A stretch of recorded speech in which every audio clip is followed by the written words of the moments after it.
Mango shake അടിച്ചാലോ? 2 മാങ്ങ കിട്ടിയിട്ടുണ്ട്. മാങ്ങ സീസണായി വരുന്നേ ഉള്ളൂ, എന്നാലും നല്ലപോലെ പഴുത്തിട്ടില്ല. ഇത് വെച്ച് നമുക്കൊരു ഷേക്ക് അടിച്ചു നോക്കാം.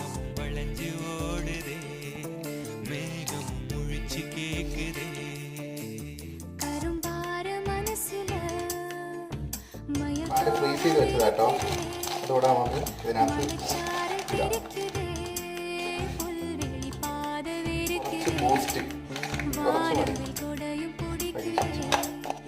ഐസ്ക്രീം കുറച്ച്, ബദാമും പിന്നെ ഒരു ഇച്ചിരി ഏലക്കയും കൂടെ ഇടണം കേട്ടോ.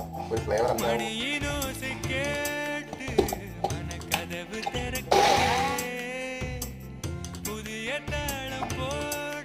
അപ്പോൾ നമ്മുടെ മാംഗോ ഷേക്ക് റെഡി ആയിട്ടുണ്ട്. ഞാൻ കഴിച്ചു നോക്കട്ടെ എങ്ങനെ ഉണ്ടെന്നേ.